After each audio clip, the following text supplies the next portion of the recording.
Josh Stevenson here with MightyMusky.com. I want to show you guys how to do a figure eight. And for those of you that don't know what a figure eight is, it's basically your final move when you make a cast when you're out musky fishing. Muskies are curious creatures, and a lot of times they won't bite it until they come right at the boat and you do something erratic to get them to bite. So I'm going to show you some examples of how not to do a figure eight, and an example how to do a figure eight. It's the most commonly asked question on every guide trip I do is, how do I do this move at the boat? And this is how I would explain it to my clients that have never musky fished. Some have, some haven't, but it's pretty much the same across the board. Make your cast. Here comes the lure. I'm using a bucktail or tinsel tail here for demonstration purposes today. It's a really good one to learn with. You make a little turn out and you get ready for your turn. So here's your figure eight, nice and wide. You can see you make an 8 in the water. So that's your average figure eight right there. What most people don't think about when they do this is how much line is between the end of their leader and their rod tip. So let's start with, say, this much line, which is too much. Notice when you're coming in, if I go to turn, the lure stops spinning. So wherever I'm going, it has to stop until it gets caught up with the line. But if you reel up to almost the leader, like that, wherever it goes, it's going to spin with you. So if I want to go down and up and over, or even just do a big circle, it's going to be right with me on any move I make. So that's number one thing. Don't go into it until you know the right distance between the top of your leader and the rod tip. So you want to keep that as close as possible. Watch how I reel, and I just stop reeling when it gets close to it and go right into it.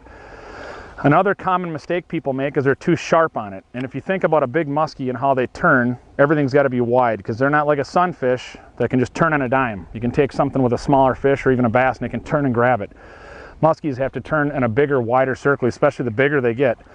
So often people will get excited, even after I go through it, and they'll do their figure eight like this. And you'd be surprised how many people do this. And if you've done it with me in the boat, I'm just not ripping on you. I'm just trying to use it as an example. But you want to keep it wide. That's the one thing. Back and forth like this is a no-no, and it causes a lot of disturbance in the water. So you come in, it's like painting it with a big paintbrush, big wide strokes around. Not like a pen going doot, doot, doot, doot, making a square or a triangle. So here's another one I'll throw out. Here's a figure eight. If I see a fish coming, I get close to the leader, make it really wide, and vary the speed depending on the clarity of the lake. Dirtier water, you can generally get away with a not so clean figure eight and they'll still bite it. If it's really clear water and the fish sees everything, you got to be speeding it up and be really quick, because if they see the boat and you, they're going to be gone. For those of you too that don't want to always do a figure eight, you got to at least do some sort of turn. So I call it the L or the J, or just a turn in direction. Same deal.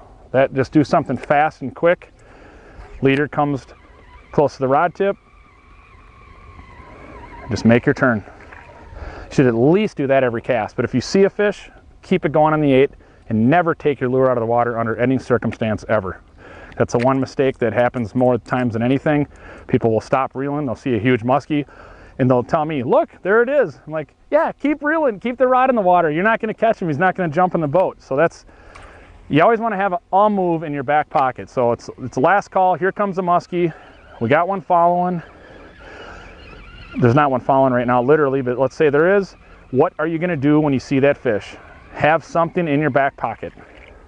Figure eight's the most common used method for that time when you run out of room, and it works really well if you learn how to do it. Figure eight. And if you're coming out with me in the next 2 weeks, please watch this video and you'll already be well on your way to catching a muskie.